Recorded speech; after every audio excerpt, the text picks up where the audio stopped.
ሰዎች ይሄ መልእክት ለብዙ ሰዎች እንደሆነ አውቃል። ብዙዎቻችሁ እግዚአብሔርን በማፍረፍ ለማሳመን የምትሞክሩ ሰዎች አላችሁ። አንድ ግልጽና ጥርት ያለ ነገር ልንገራችሁ።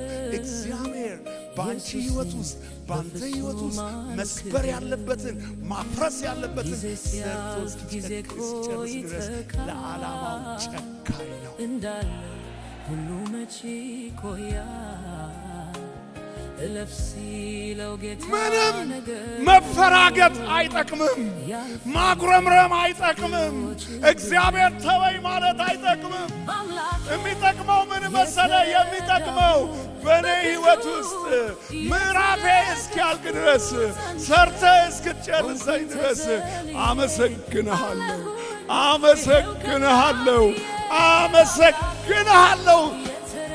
ስትለው ምን ይሆናል መሰለ?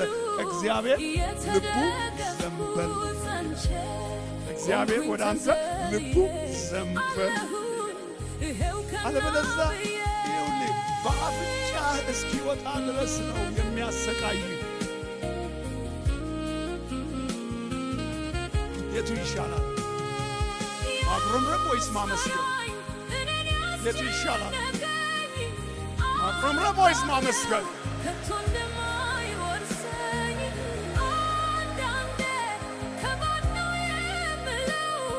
ምዕራፉ ነው፣ የሕይወት ምዕራፍ ነው። ስለዚህ የሕይወትን ምዕራፍ በማጉረምረም በመነጫነጭ ሰው ላይ በመፍረድ ቸርች ላይ በመፍረድ እግዚአብሔር ላይ በመፍረድ ልትለውጠው አትችልም። ግን እኔ የሚቀልህን አስፕሪን ልስጥህ ዛሬ። ስቃይ እንዲቀንስ፣ ለቅሶ እንዲቀንስ አስፕሪን እንድትውጥ እሰጥሃለሁ። ስለሆነው ነገር ሁሉ ክብር ላንተ ይሁን በለው።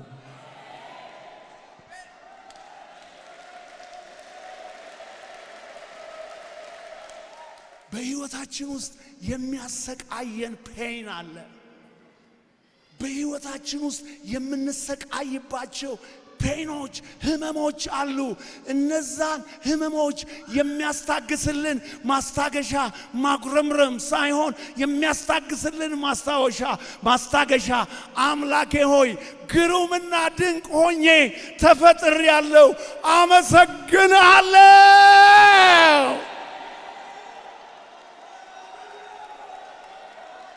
ስለዚህ እግዚአብሔር ሰራው፣ ሙሴን ሰራው።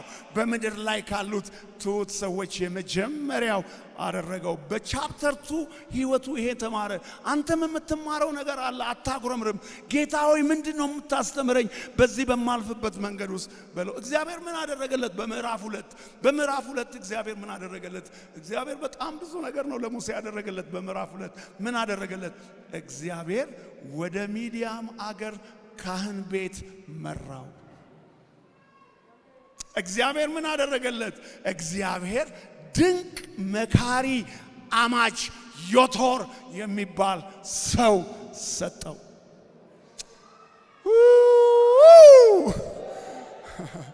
ቦታው ምድረ በዳ ነው።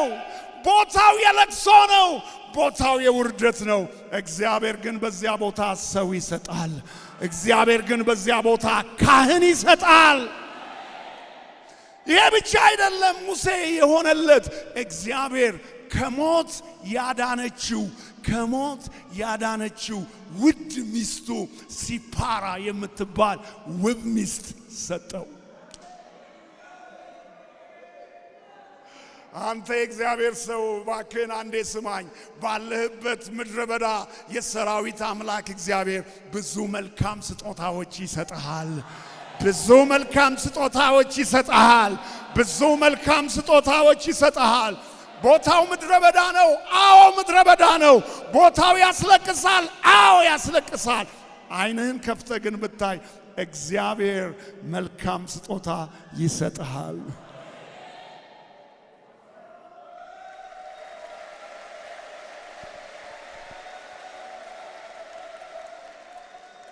እግዚአብሔር ምን ሰጠው በዚህ ምድረ በዳ?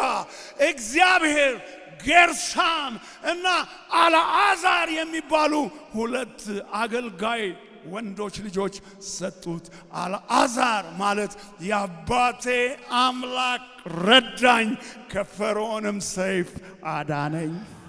በምድረ በዳ ውስጥ ብትሆንም የአባቴ አምላክ ይረዳሃል፣ ከጠላት ሰይፍ ያድነሃል።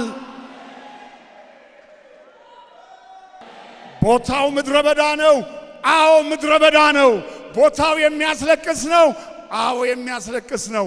አይኑ የተከፈተለት አማኝ ግን ካለ የአባቱ አምላክ ይረዳዋል፣ ከጠላት ሰይፍም ያድነዋል። ሙሴ ሚስት አልነበረውም፣ ልጆች አልነበሩትም።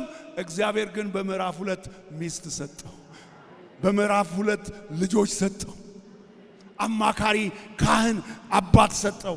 በፊቱ ላለው አገልግሎት በፊቱ ላለው ዘመን በረከት አስቀድሞ አዘጋጀለት። በልዑል መጠጊያ ስትኖር በሕይወት የሚገጥምህ መጣልና መገፋት፣ ከቤተ መንግሥት ወደ ምድረ በዳ መንባረር እግዚአብሔር ወዳዘጋጀልህ ክብርና ከፍታ ያወጣሃል እንጂ አትጠፋም፣ አትጠፋም። ምዕራፍ